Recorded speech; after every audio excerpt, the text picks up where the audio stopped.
Hello, folks. Welcome back to World War II TV, and we continue our war crimes series with a look at the Malmedy Massacre trials. Several dozen SS men were tried at Dachau, but later questions were raised about the trial being perhaps just about vengeance rather than justice. Stephen Remy is the author of a superb book on the controversy. The links to purchasing that book are in the description below, as they always are, or you can find it wherever you buy your books. I'm really looking forward to getting into this subject because it is one of the well-known trials and one of the well-known atrocities. So I'll bring him in now. Good afternoon, Stephen. How are you? Or morning, where you are. How are you today? I'm very well, Paul. Thanks for inviting me. So, as I said just in the introduction there, it's one of those, it's a notorious crime, but it's also a notorious trial or series of trials, stroke investigations, stroke reevaluations. And it's still, I think, something that particular atrocity and that particular set of criminals is still being talked about today. It hasn't sort of been left in the past. It is still something that people get very emotional about. And I'm guessing that's kind of the reason why you wanted to study it in terms of the history, but also the ongoing and ever-changing historiography of this particular incident. Indeed. In fact, when I began research for the book, we were still in the midst of, in this country, most intensely, of debates over the actions of American interrogators in Afghanistan, Iraq, and other places after 9/11. And that was very much in the back of my head when I began research and wrote the book. In this case, of course, I argue in the book that here was an instance in which American interrogators did not torture anyone, and we can get into that. But we always have, historians always, of course, have present concerns in our minds when we do our work. And I think what we're learning with this war crime series is this almost paradox of, if you do things the trials begin immediately after the war. People are still very emotional, very raw, but they're also jaded. They want to enjoy a bit of peace as well. It's like we've been fighting for this peace for 5 or 6 years, depending on where you are, even further. People talking about the Sino-Japanese war. And yet, if you leave it too long after the war, people have moved on. So it's the timing of these things is different. And of course, even during the years in which these things are happening, the public mood is changing. It's getting in the past now. And I think for me, that's my takeaway from this, is that looking back, it seems that 4 or 5 years doesn't allow for much changes. But actually, in those 4 or 5 years, sort of from when this crime was committed to a lot is changing in terms of opinion, but also just how legal procedures are working, which changed again, and it changed again. And we talked about the Barbie case, in the 80s. It's still, even then, 40 years later, they were still looking at, is this the way we can do this? What will be the defense for this? But anyway, I'm rabbiting now. I'll bring up your slides. So folks, I think we'll do questions, sort of mostly the big ones at the end. But if there are ones about specific details, far away as we're going along. But I'll hand over to Stephen to take us through this. And I think a lot of you will be familiar with the broad details, but quite surprised at some of the deeper dive that Stephen will bring today. Well, yeah, this is a sketch that was actually done by one of the survivors of the what became known as the Malmedy Massacre, and what that was an event that took place in Belgium on December 17th, 1944, the second or so day of a surprise German counteroffensive into the Ardennes. The Germans struck at a weakly defended stretch of the front held by the U.S. Army. It was a surprise and by extension, militarily one of the most, if not the single most disastrous failure of military intelligence in U.S. military history. The Germans, the plan, it was fantastical, the plan, but the plan was to punch through American lines and capture Antwerp, divide the British and American armies, and cause so much disarray that the Western Allies would sue for peace with the Germans, which would allow Hitler to turn his full attention to the East. the plan was absolutely fantastical. The Germans did not have enough manpower to do it. They didn't have enough fuel. They didn't have enough weapons or ammunition. And there was no way that the British and the Americans were going to make a separate peace deal with Hitler. Okay, but here's this surprise counterattack. The main German army is spearheaded by several battle groups of the Waffen SS, the Armed Forces Division of the SS. And one of those encountered a battalion, an American artillery observation battalion just south of the town of Malmedy at a rural crossroads. This was a lightly armed this American battalion was lightly armed, not a lot of experience in combat. There was a short exchange of gunfire, and the Americans surrendered. And the Germans accepted their surrender. That is, the SS unit accepted their surrender, which of course was extremely important. And after an hour or so of lining up now American POWs in a field, the Waffen SS unit opened fire on this group of American PWs, and killing 84, according to the U.S. Army's autopsy. And it was quite horrific, the event itself, but also the fact that not all of the GIs who were killed immediately.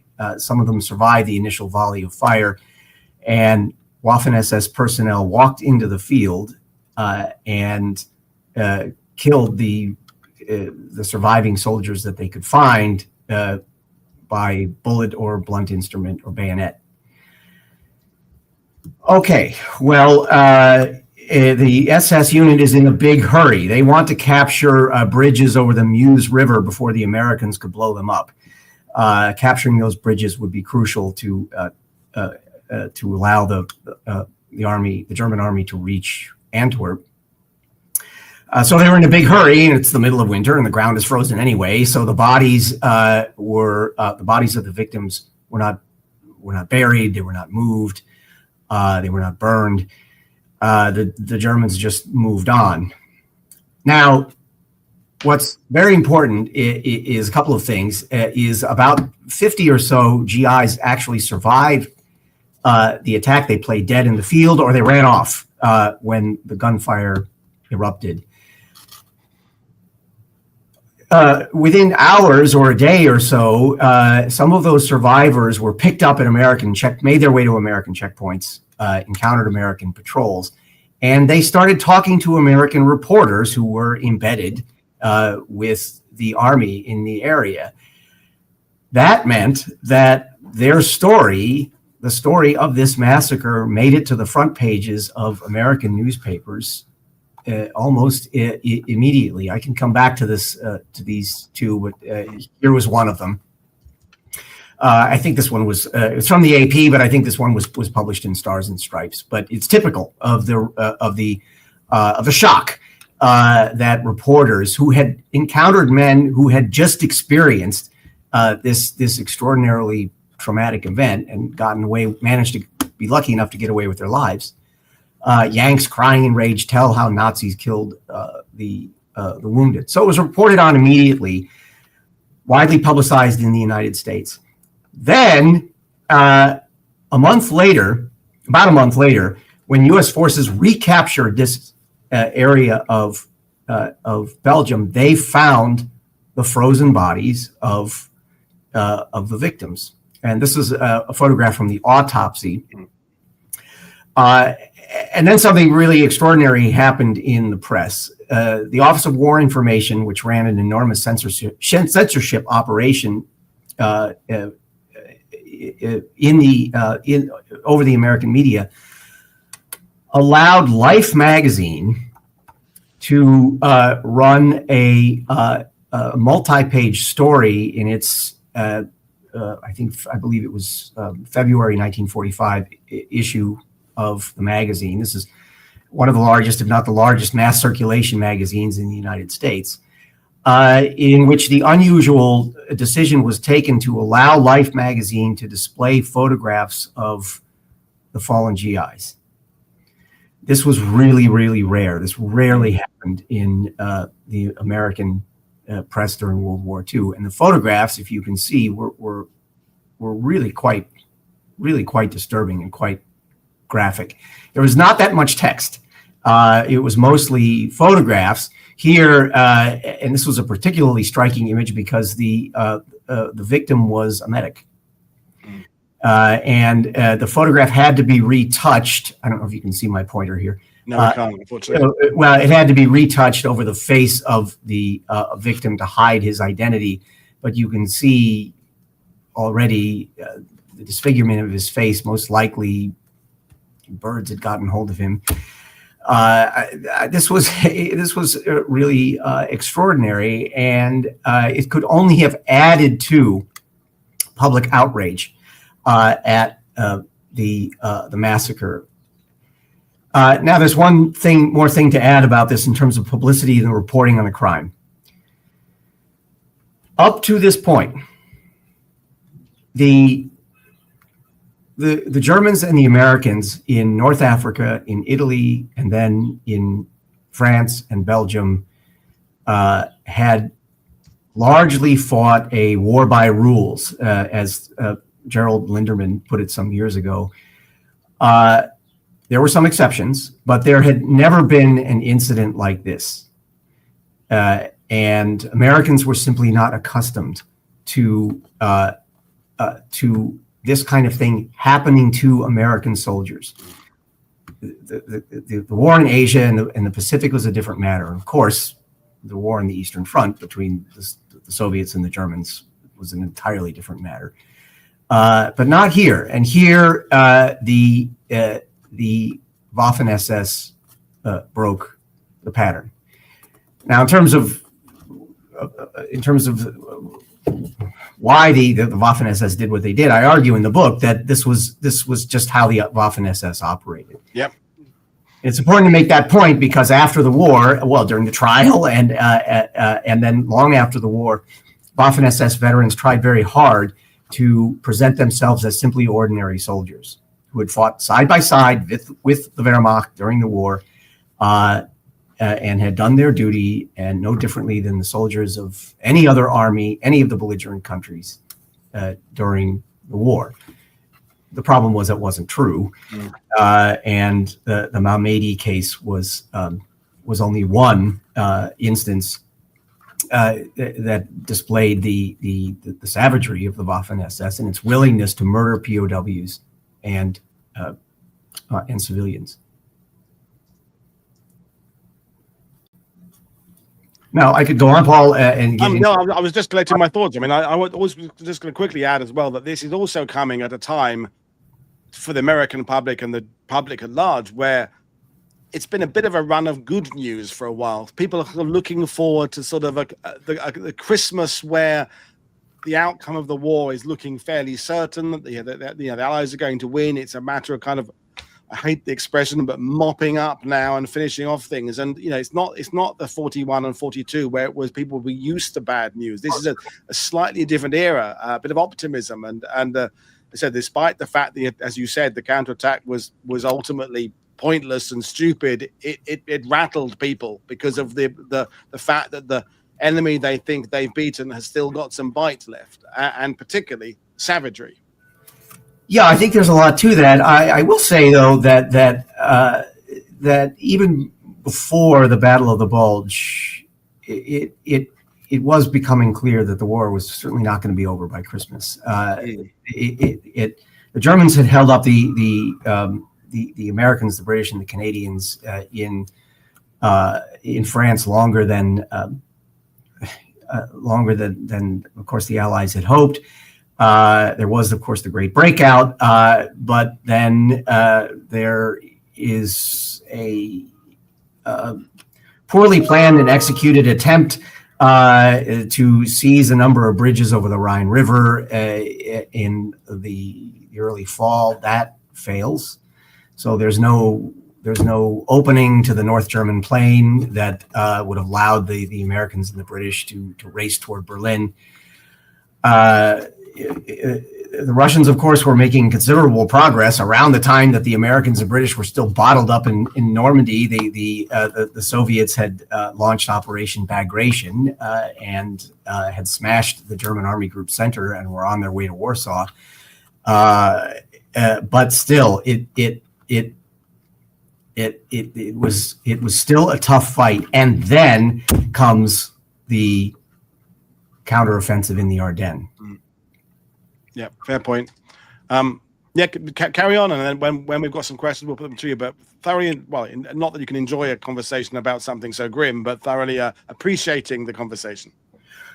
Well, the publicity of the massacre is the notoriety of the massacre is leveraged by Dwight Eisenhower, the Supreme Allied Commander, who pledges right after the corpses are discovered, reports of the massacre and the corpses are discovered, that those accountable, the perpetrators would be held accountable. And right from the start, there was a concentrated, the investigation of this case was given high priority in the War Department. So we have a long investigation that begins, and there is a dedicated and talented team of investigators assigned to this case, and they have quite a job in front of them as Germany is occupied. We get past the VE Day point, and there are tens of thousands of German POWs scattered across Germany and other parts of Europe. Where are the perpetrators? How many of them actually survived until past VE Day? All of that faced the investigators with an enormous challenge, but they began to isolate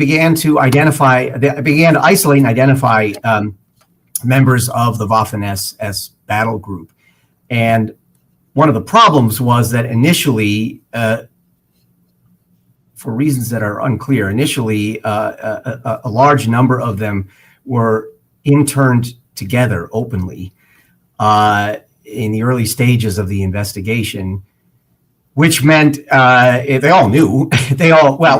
Of course, some of them had participated not just in the Malmedy Massacre, but in other atrocities against other American soldiers and also, of course, Belgian civilians. They knew about the notoriety of the case. They knew that someone was going to be coming after them, and they had the opportunity in these relatively open circumstances of their confinement to get their story straight. We know some of them did this, and when the chief investigator in the case found out about this, he was furious. So he had a large number of former battle group members sent to a intact German prison, Schwäbisch Hall, which is 40 or so miles from Stuttgart. And there is where the most intensive phase of the investigation took place. Now, about the investigation,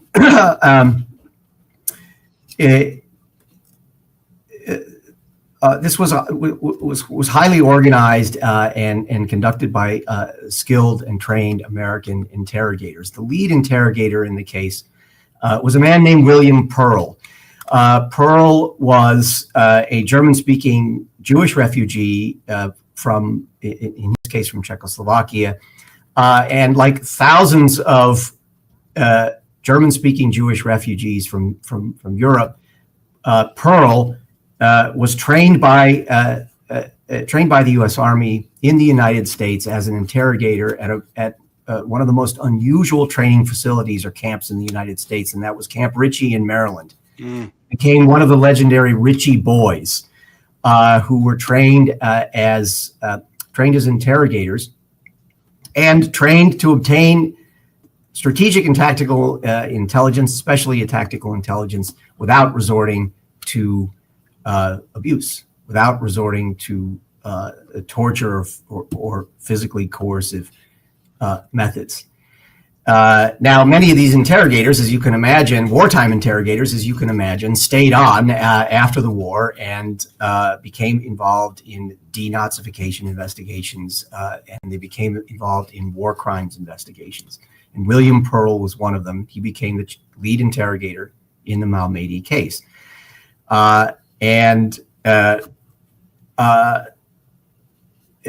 Pearl and the other interrogators deployed a wide range of techniques to secure sworn statements from well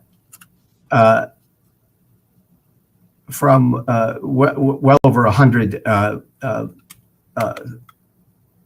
Waffen SS veterans, including many of, if not most of those involved in the Malmedy Massacre.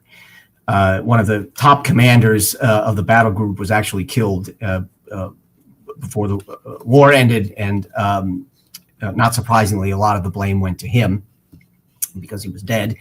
But one of the main commanders had survived, and that was Waffen SS Lieutenant Colonel Joachim Peiper, a name that will be known, I suspect, to a lot of viewers of this program. Mainly the interrogators talked to the suspects. They got them to talk, and I found hundreds and hundreds of pages of interrogation transcripts in the United States National Archives. And one of the things that struck me when I read them was they're mind-numbingly boring. Which is interesting. I mean, there are moments of drama, but mainly the interrogators, what they're doing is they're collecting information.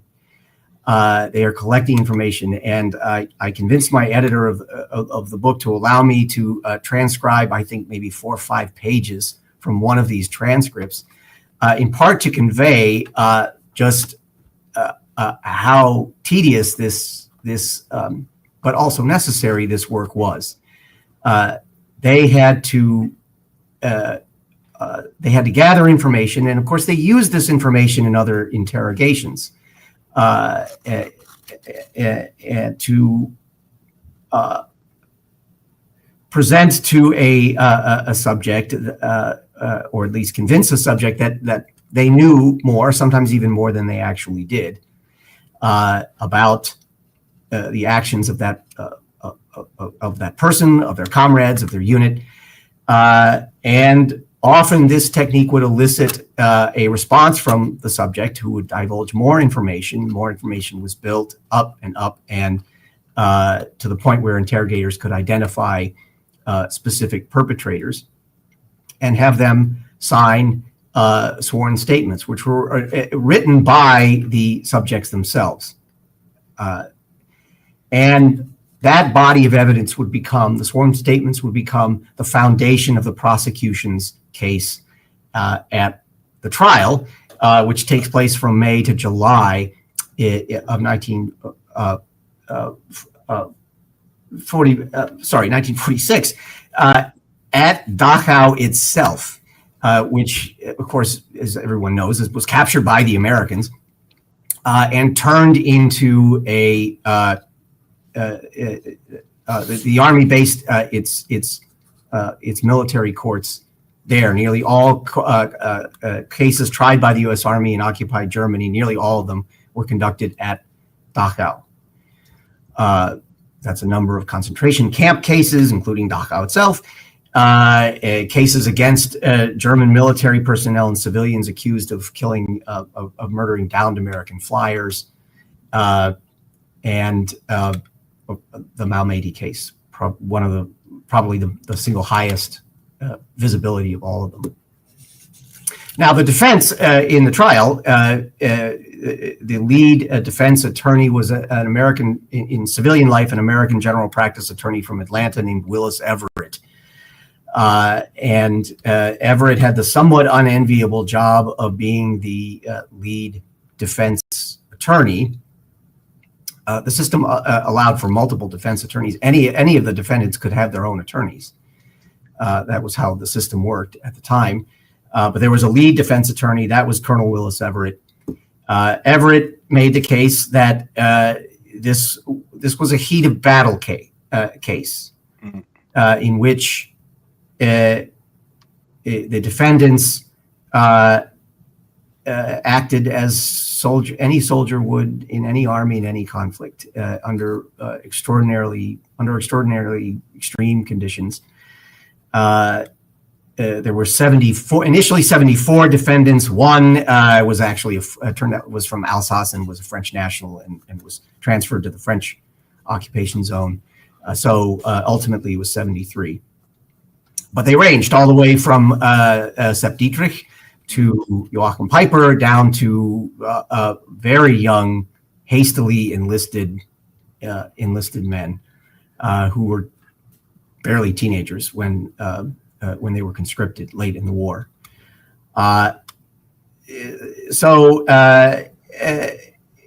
Conversely, the prosecution made the case that no, there was a conspiracy to commit war crimes that actually started with orders given by Adolf Hitler when he planned when he ordered the offensive to be planned.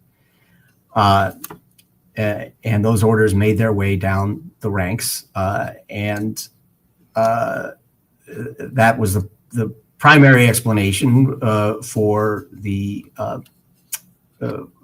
war crimes.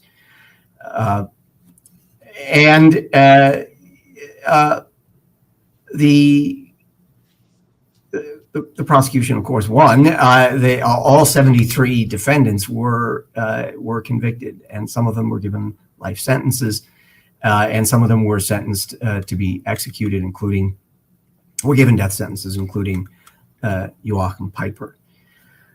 So the allegations that some of the defendants had been abused and forced to sign sworn statements, which again were the foundations of the prosecution's case.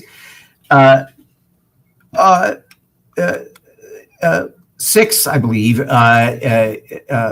testified in court, and 5 of the 6 made claims that they had been physically coerced in some ways and forced to sign the false confessions. But clearly this last-ditch attempt to save themselves was unconvincing to the court, and it made no discernible impact on the court's findings. They were all found guilty. Now, I will say, though, that this trial received initially a great deal of press coverage when it opened, when the prosecution made its case. And the prosecution was very careful to spend a good deal of time at the beginning of the trial describing its investigation methods in some detail.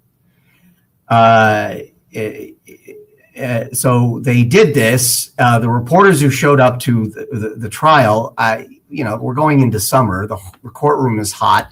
The War Department is having the whole trial filmed. So the courtroom is full of these big lights. I have a photograph I can show you. You can see them here in the upper left of the screen. Here's one of the survivors describing the moment when the massacre began, and clearly obviously the defendants and their lawyers sitting in front.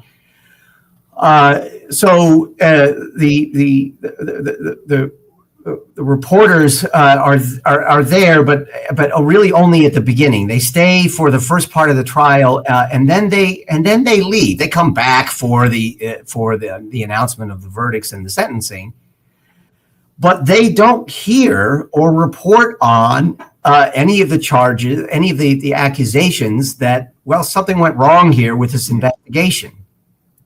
So this is one of the reasons why I think that when the controversy blows up accelerates in 1947 and blows up in 48 and 49, it hits an unprepared American public. They had no idea that during this high visibility trial of this notorious incident, there were some questions about the reliability of the sworn statements. So a question for you, Stephen, because when you were talking about the Ritchie boys and the statements they acquired, I was thinking about the fact that people were having to write reports about the winning of the war while Ultra was still completely under wraps, because the techniques employed by the Ritchie boys, and as you said, a lot of money, a lot of time had gone into developing these techniques of, I talk about it in Normandy when they're capturing German officers at the beginning of Operation Cobra, how they would sort of trick them and deceive them into saying stuff because they don't really think it's a formal interview. Mm-hmm. Are they being 100% clear about the methods being used to get these statements, or are they giving a slightly adjusted version because they do want to keep this concept? Because it is a clever thing. Being able to get information out of people is something that will be able to be used forward, going out of World War II into future use. So are they being completely honest about the techniques used? I'm convinced that they were, right. And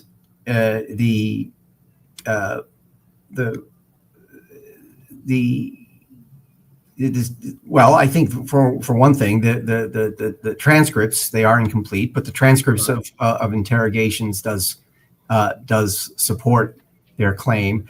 I think that they had nothing to hide about their methods, right, which did include tricks and ruses. It included good cop, bad cop routine. Yep. And we do know, we have good evidence that on a few occasions, some investigators lost their temper and grabbed a subject and shoved him up against the wall or slapped him. This was on occasion during the controversy in 1949, some of the convicted perpetrators would mention this but write it off as well. These things happen in these kinds of circumstances. Tempers can flare. That is an entirely different matter from the accusations that were ginned up by the prisoners after the trial of really horrific systematic torture, and I can describe how all that happened, how they came up with all of that. So I'm convinced that they were being truthful, because there really wasn't anything to hide. There was a detailed standard operating procedure drawn up for the investigation. You had interrogators who were experienced, who knew the most effective ways to get information, which was a lengthy process of talking to people and talking, getting them to talk, and the way to do that was not abusing them. So yes, I'm convinced that they were being honest about how they operated.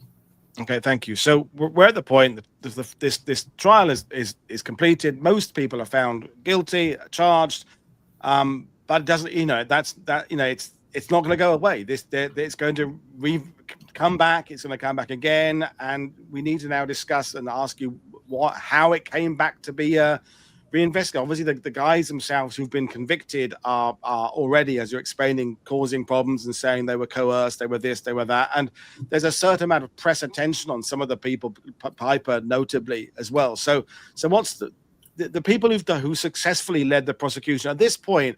Are they aware that there might be things about this trial that would come back to bite them, or do they think, they close their files, put their briefs back in there, go, okay, job done, let's go and do something else? That's what they thought. Now, several of them, the lead prosecutor, for example, Colonel Burton Ellis, were still on active duty when the controversy blew up. So they had gone on to other things. Some of the investigators had been discharged, had returned to their civilian lives and worked in business and were lawyers. William Pearl became a business consultant in New York. So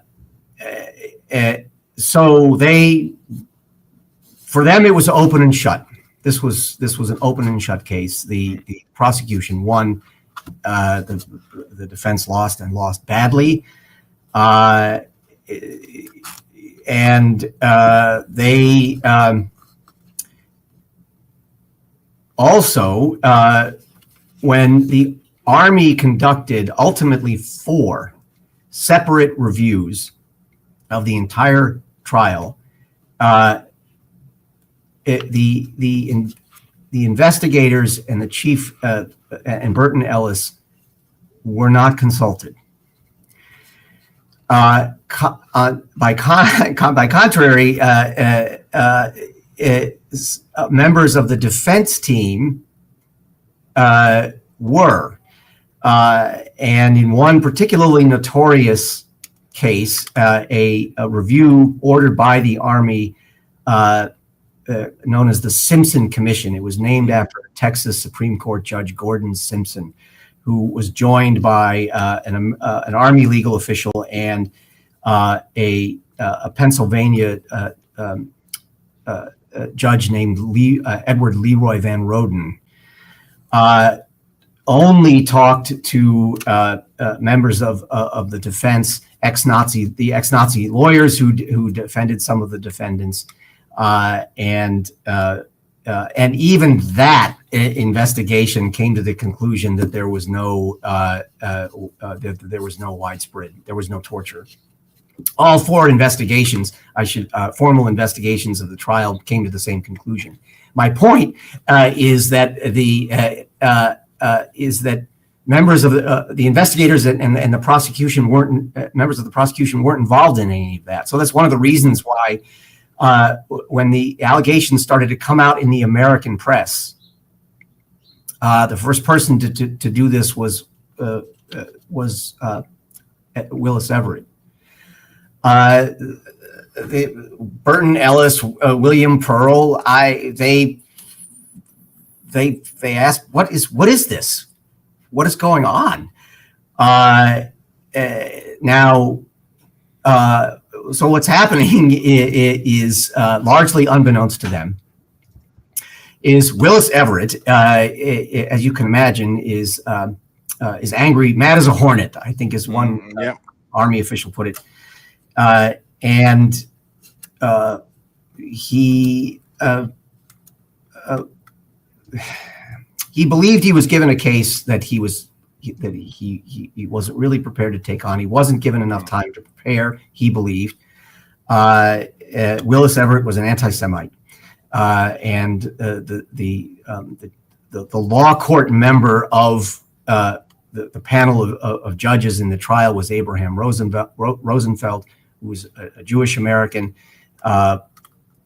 Everett knew that there were native and foreign-born Jews on the investigation side, and he also took a common position at the time among American officials in the occupation that there were, quote, too many Jews in the occupation, and these were people who could not be relied upon to behave in any way objectively or to really make a contribution to Germany's rehabilitation. because they were blinded by a desire for vengeance. There's no basis of truth in this at all. But this is out there in the atmosphere, and Willis Everett is careful with his language in public. But we know from his private correspondence and we'd call it dog whistling now, kinds of statements he would make about, quote, our personnel, it's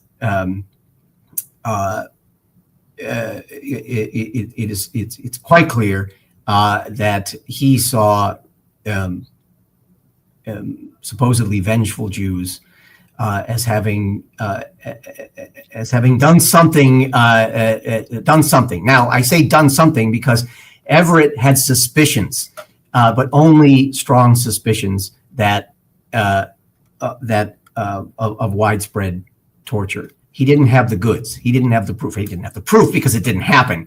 But he tried to bluff the army into retrying the case, which there was absolutely no chance of that ever happening. There could be reviews of the trial. There was no appeal system in American U.S. Army courts.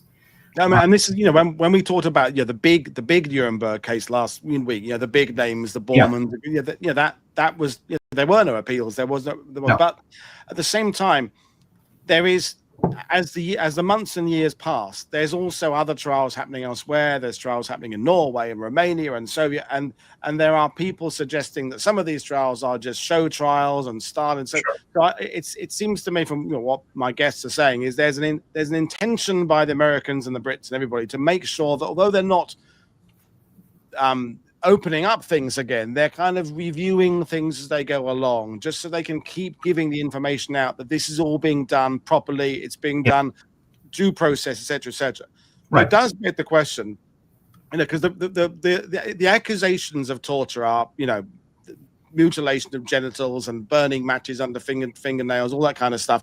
Where in today's parlance, who leaked that? Where did it appear? I mean, now we would blame it on social media. How did that information get out, and who did it get to? Okay, that's a great question and a really important and fascinating part of this story. The convicted men were transferred to Landsberg prison now in Bavaria. Now, Landsberg was already quite notorious as the prison where Adolf Hitler was briefly imprisoned in the mid-1920s. For attempting to stage a coup d'etat, but it became a prison for convicted war criminals, including the convicted men in the Malmedy case.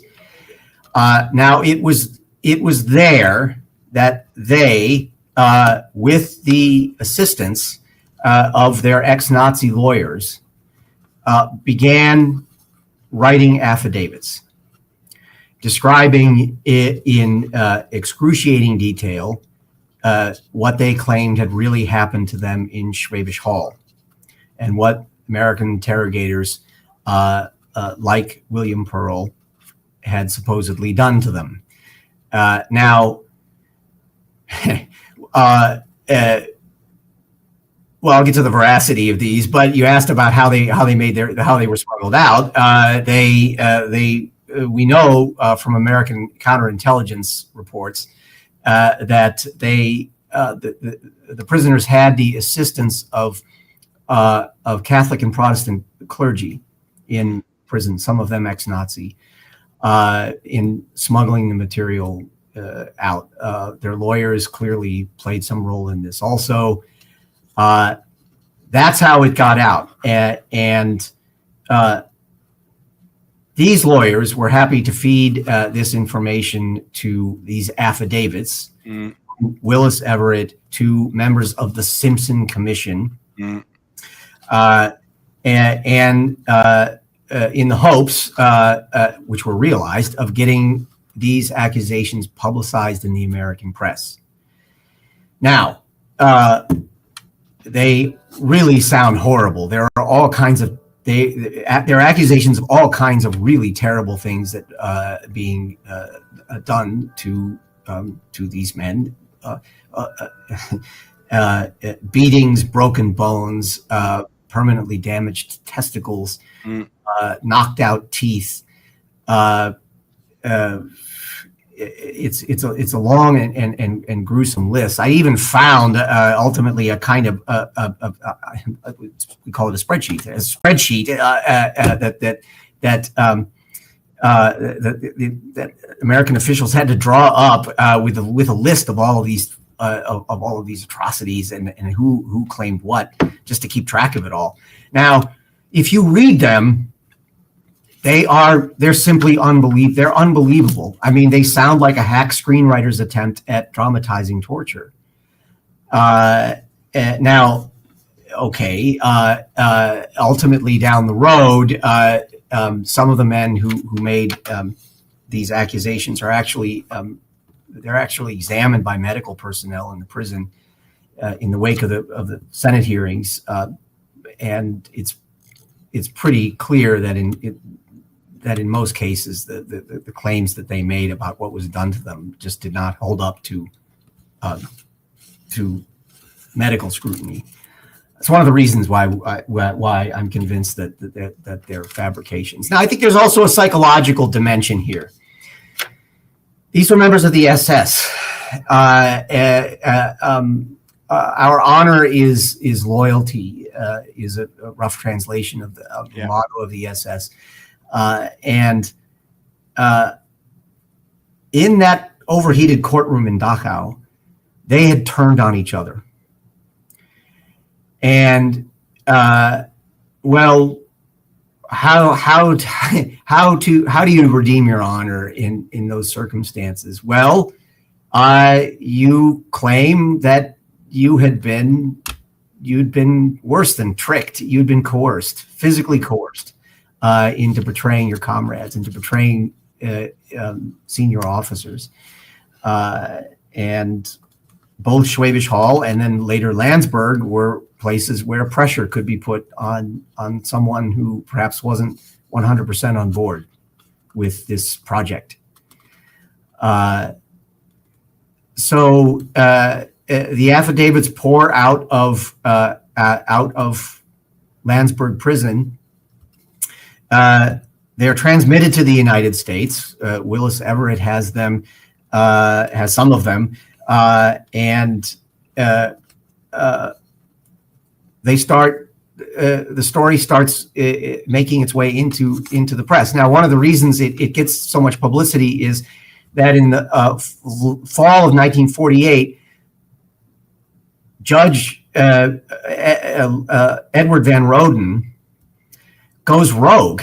One of the members of the Simpson Commission, one of the four reviewing bodies for the trial, he starts speaking to Rotary clubs and other groups in Pennsylvania about what he learned about these accusations.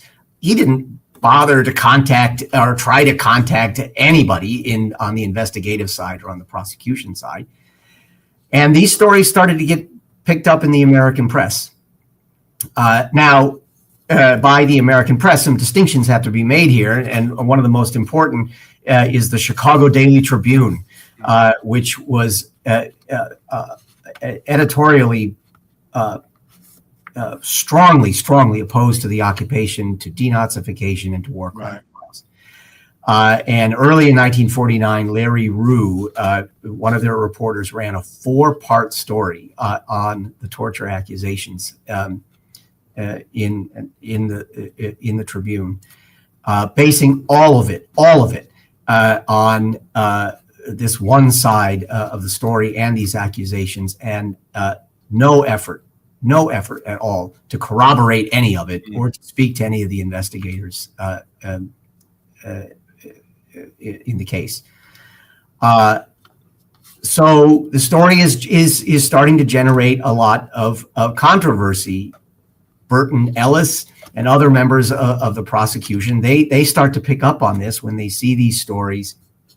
Time magazine ran a short one, a flattering profile of flattering profile of Willis Everett in early 1949.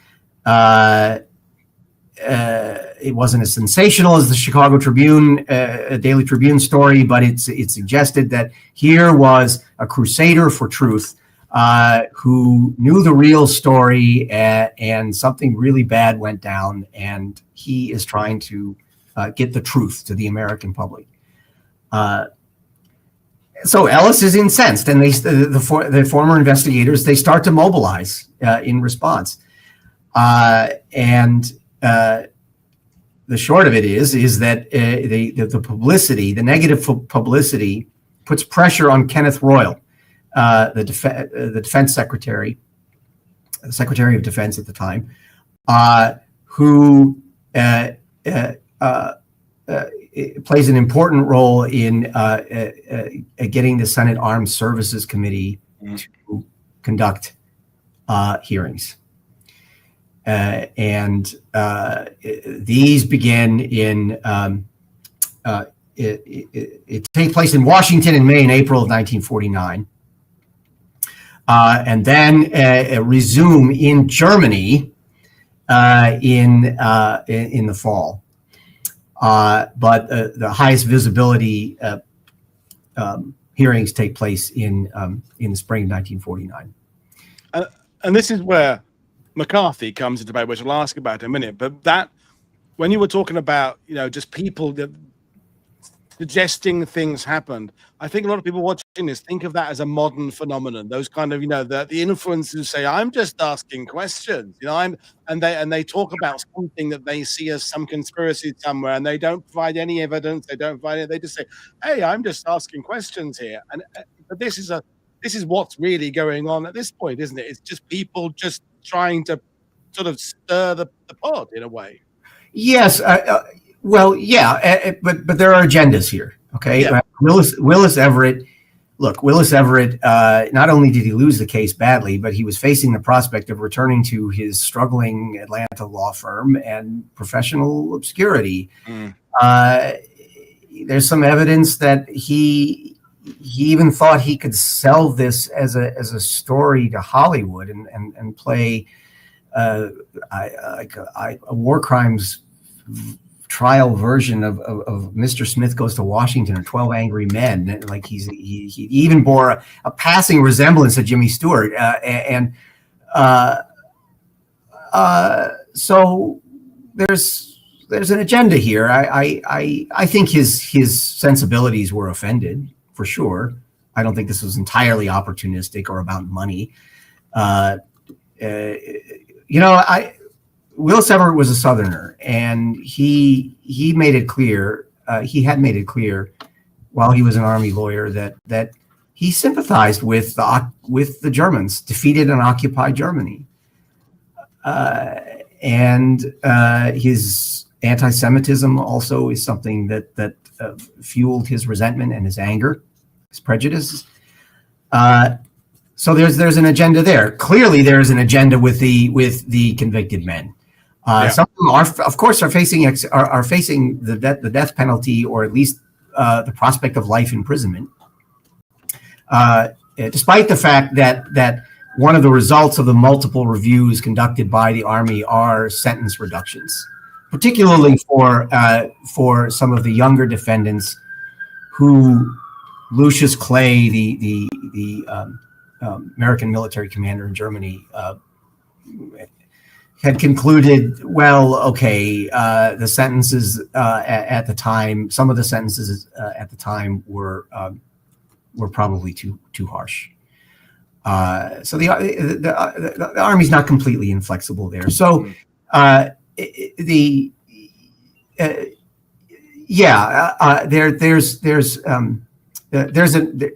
agendas, but also I think you're right. I think that there's more than a strong whiff of conspiracy circulating around here, and I wonder sometimes what these ex-Nazi lawyers or Willis Everett would have made of how they would have used social media, but and also the stories were being reported on in high visibility, prestigious American publications. Not only that, Right. the cause of the prisoners had been taken up by two of Germany's highest visibility and most influential Catholic and Protestant clergymen, Bishop Johannes Neuhäusler and Bishop Theophil Wurm, Catholic and Protestant respectively.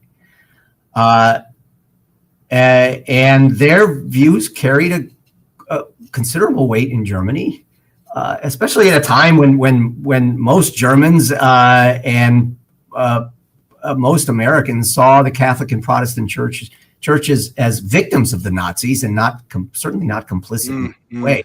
I mean, Neuhäusler had actually spent some time in Dachau as a prisoner. Wurm was a collaborator, I think.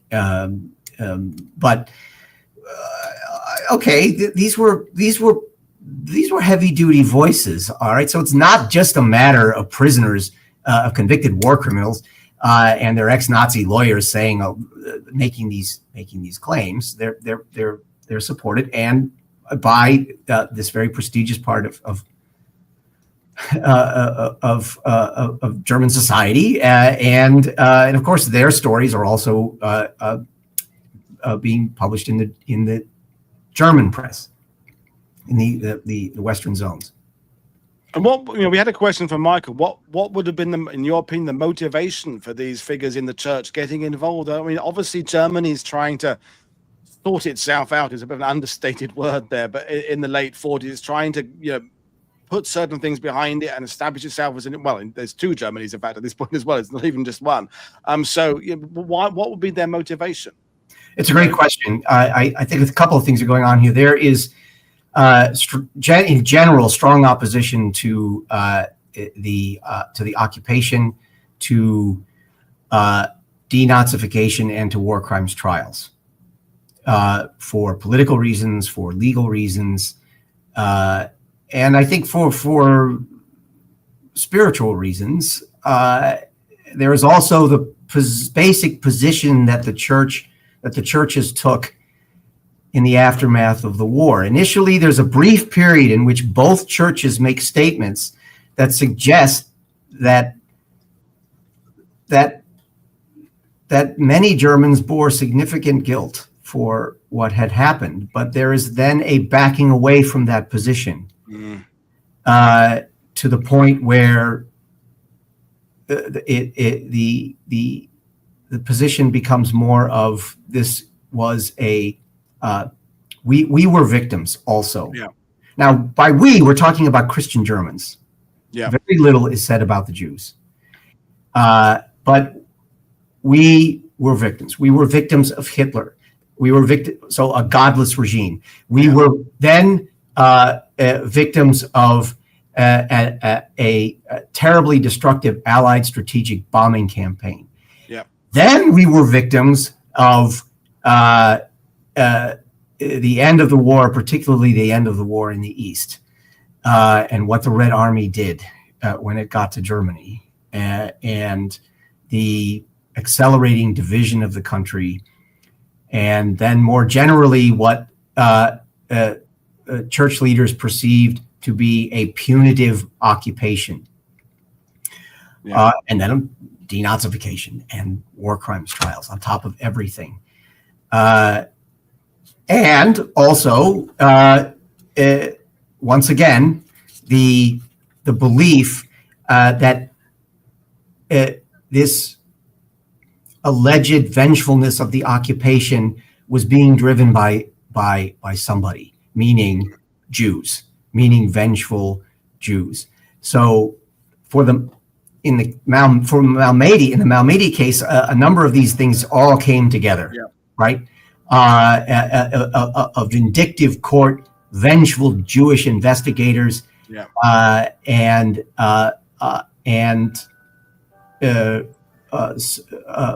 German soldiers unjustly prosecuted.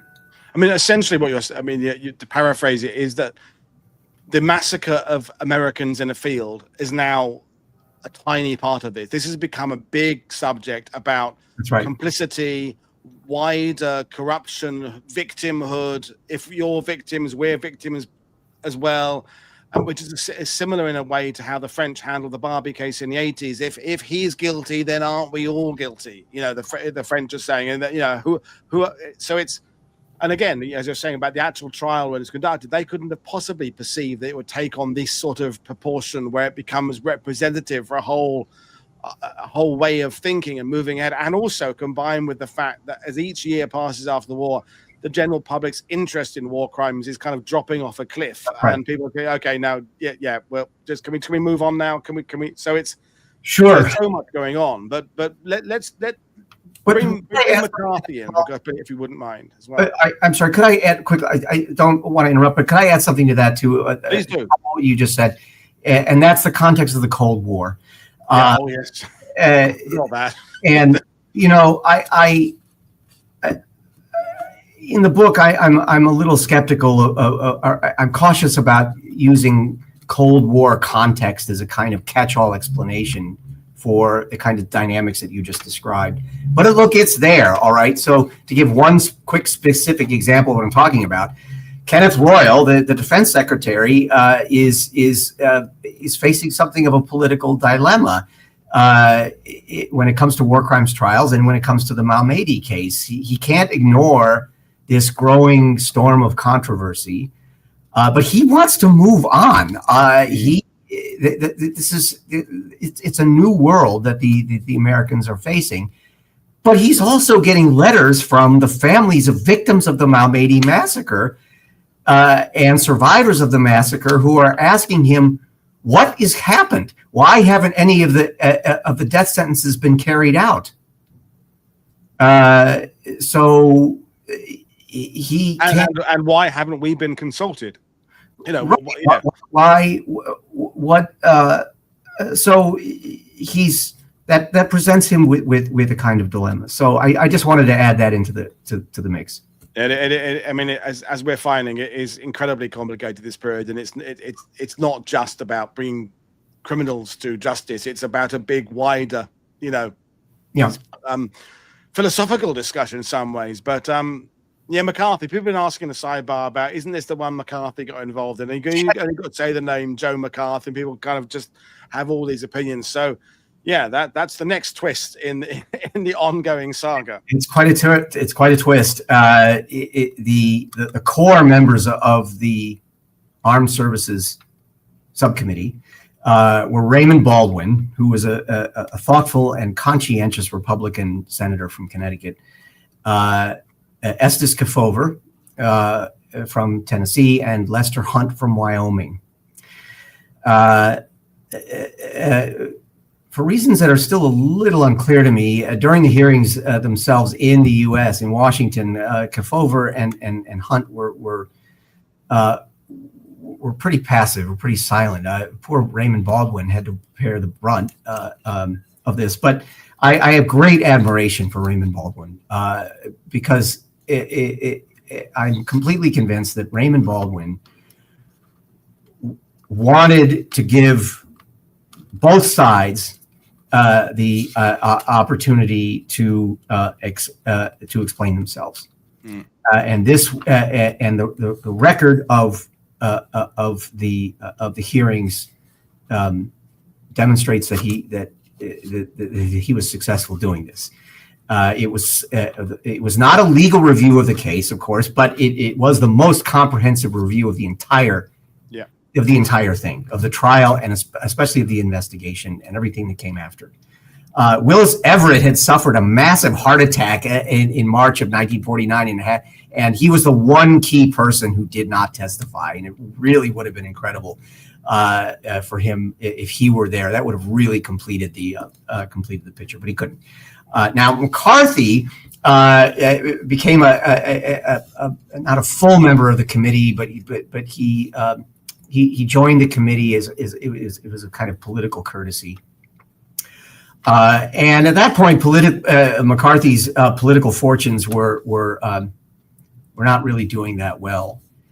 It may be one of the reasons why he decided to inject himself into this case. And we know that he had received some information possibly from Willis Everett, from interested parties from Germany and the United States, all, of course, one-sided. And the extent to which he even read any of this is in question. But it is clear that he charged into that committee having made up his mind that it was simply true that these poor young men had been horribly abused by these Americans, and he had no idea what he was talking about. What's really striking is what happens when he has to go up against William Pearl and Burton Ellis, the men who had been involved in this case from the very beginning, skilled interrogators and lawyers by training, and he was absolutely no match for them. But instead of doing the principled thing, which would have been, number one, to have prepared himself properly, number two, gone into it with an open mind, and then reflected upon the evidence presented to him by both sides, and then made a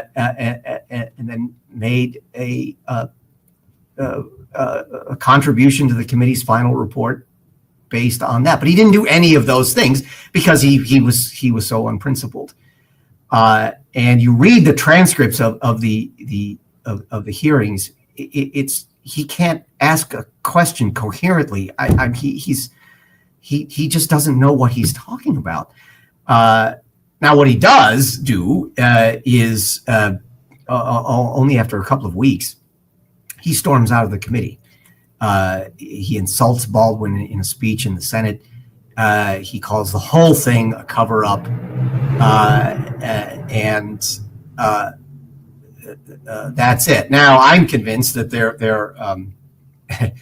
that there were considerably important aftershocks of his real and perceived humiliation at the hands of Army officials during the hearings.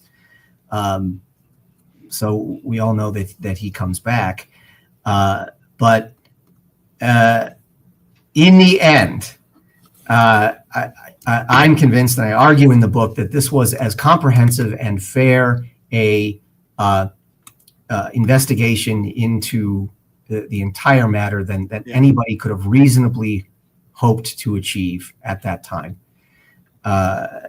And I know from having investigated the files of the committee in the National Archives, the committee had requested then classified American counterintelligence reports about what the Germans were up to, and the United States U.S. Army Counterintelligence Corps had concluded that there was an organized conspiracy in Germany among ex-Nazis involving clergymen, ex-Nazi lawyers involving clergymen, and Waffen SS veterans to discredit American war crimes trials in general, and the Malmedy case in particular. Now, that information, of course, could not be made public. And the committee was reluctant to harshly criticize Germany's two most prominent Catholic and Protestant clergymen. Yeah. And I will say that in my view, the most significant failure of shortcoming of the final report was that they really failed to defend Army investigators and Army interrogators, and especially those like William Pearl. But that might have been expecting too much under the circumstances at the time. I mean, we will begin to wrap things up. So, I mean, give us the bad news. I mean, they'd had these convictions. They all that, and then basically, what happens next? I can work the story backwards. By 1957, every single one of the convicted men is free. Yeah. Including, of course, Sepp Dietrich and Joachim Peiper, the two highest visibility defendants. Now, how did that happen? Well, look, particularly after the Senate's investigation, there was never any chance of a retrial. No. Okay? So there's no retrials out of the question. There's no appeals system. So what do you do if you are John J. McCloy, the new High Commissioner for Germany, U.S. High Commissioner for Germany? Lucius Clay is gone. His replacement, in effect, is John McCloy. What do you do if you're McCloy? Because he's facing this question not just in this case, but in other cases too, including the notorious Einsatzgruppen cases. Whether or not to carry out the death sentences in those cases, or to take another course. Now, no retrial, no appeal system. That leaves a parole and clemency system of some kind, a board, an actual system that can review the cases and make recommendations. And this is the course that he takes. And those files, the historian Robert Hutchinson has a terrific book about this, After Nuremberg, which I recommend to everyone. Yeah, brilliant book. Subject.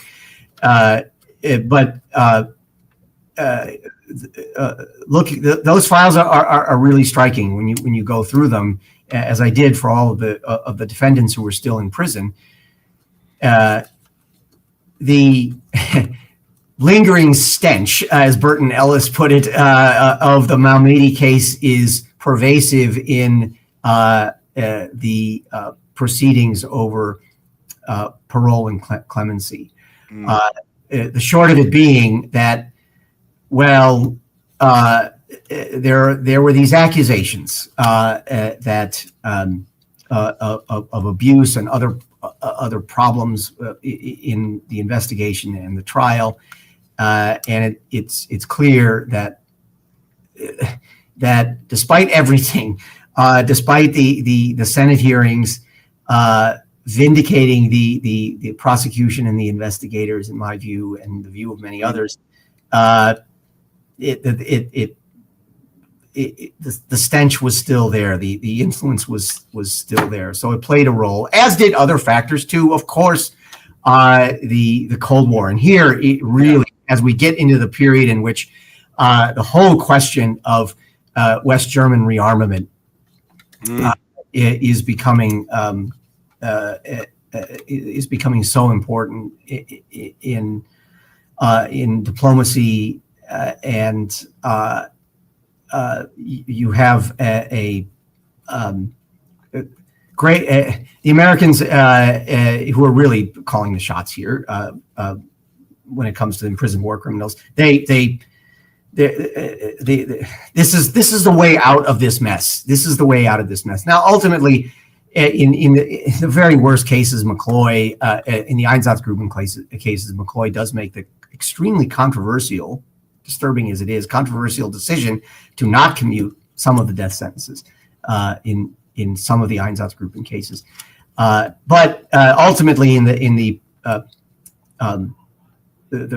parole and clemency process that is in place produces parole and clemency for every one of the convicted Malmedy perpetrators still in prison. The most the case that probably other than Sepp Dietrich, I think the case that got the most publicity in the short and longer term was once again that of Joachim Peiper. Yeah, Peiper has an interesting post prison career. He's a proud Waffen SS veteran. He goes to work for Porsche briefly, which Porsche becomes kind of a way station for ex-Nazis making their way into Germany's booming private sector. But Peiper doesn't take the route of becoming a subversive, of joining one of the newer far right political parties. He doesn't go that route.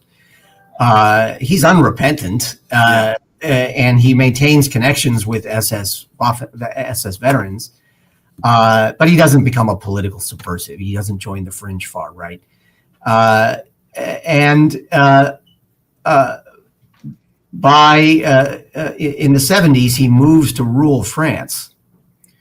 And there he works on translations and tries to live as quietly and unobtrusively as possible. But it doesn't work. He's not in any real danger of being prosecuted for other crimes he was accused of committing as a Waffen SS officer. He's not under so much threat in West Germany, but outside of West Germany, there are people who refuse to forget and refuse to forgive. And it was over the night of Bastille Day in 1976, in mid-July, his home in rural France was attacked while he was home alone, and he was killed. Whether it was in an exchange of gunfire or whether it was in the fire that consumed his house or some combination, he was killed. No one was ever arrested or charged in that attack. There have long been rumors, as I'm sure you can imagine, that it was former French resistance who had found out that Piper lived in the area, and there had been graffitied warnings in the area around the town he lived that, or notifications that an SS lives here. But Piper didn't take the hint, and he was killed. Yeah, and he's one of those figures, Stephen, that people still talk about all these various things that he may or may not have done and how he died and when, as you said, the circumstances of his death and exactly what he was involved in, because he's got that sort of almost allure of someone like the Zodiac Killer or something, where there's a slight romanticized version of him, which is just hideous. But to wrap things up, Stephen, I mean, all through what you're saying, and I have read the book, is that we all through this whole procedure, from the investigations, from the trial to these reviews, etc., is everybody involved knows that there was a field of Americans dead from this. Everyone knows that the people there who had been tried were responsible for this. Who gave the orders, who fired the guns, it doesn't matter. The prosecution know that, the defense know that, everyone knows that. It's all just comes down to the legal process and the investigation process, more correctly. Yep. So in a weird paradoxical way, it sort of shows that the West, the Allies, were thorough in the sense they are trying to cling to some sort of framework of due process. But the flaw of that is that justice wasn't really served. I'm very conflicted about this whole saga, as I'm sure you are to some extent, having spent so long investigating it. I am, and I always remember a great line from John Dower's Embracing Defeat. Dower wrote that war crimes trials are part law, part politics, and part theater. Yeah. And that goes for the aftermath of them as well, not just the trials themselves. Yeah. And look, you're absolutely right. I mean, this was a terrible war crime. Terrible war crime was committed by members of this Waffen SS unit. There was a trial. It was not perfect. No trial is. I make the case in the book that the defendants received a reasonably fair trial, which your readers, your viewers can read the book and decide for themselves. But there was a politics of the time. At the time of the trial, there was certainly a politics and a theater in what came later. I take some comfort, Paul, in the integrity of the American Army lawyers, and that system, flawed as it was, and its willingness to look at itself. You read the records of those investigations; they weren't whitewashes. You might want to think that, well, of course they're going to cover up their own. But the records don't show that. The records show that these were serious reviews and investigations of the case. I take some comfort in that. I take some comfort in the example of Raymond Baldwin, especially in the context in which we live now. Baldwin was fair. He wanted the investigation to be fair, and I think it was. So I take comfort in that. Would I like to have seen other lessons drawn from the experience of these military courts carried to the present, up to Guantanamo now, where what are we, 24 years out from 9/11 and its aftermath, and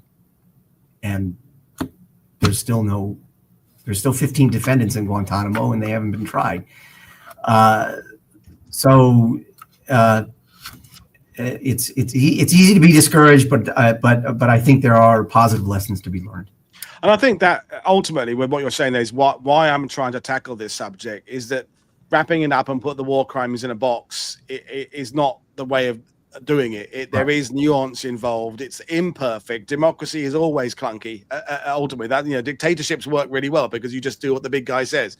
Democracies and trying to do things the right way and trying to have a fair process where everyone's got slightly different opinions and it is complicated. And I think that'll be the takeaway of this. But I am also pleased that there is a permanent memorial and museum and visitor center by the crossroads, so that at least the victims are remembered. Because I think of the incredible book by Hallie Rubenhold in Britain, The Five, about the Jack the Ripper victims, where she didn't want to go into the who did it and how did they get away and did the investigation fail. She was just basically putting an identity to those 5 victims of whoever Jack the Ripper was. And I think that's why I wanted to end this by saying the people who were the victim, the absolute true victims of this, have been memorialized forever in the location there. So that, I think, is to some extent the right outcome for this.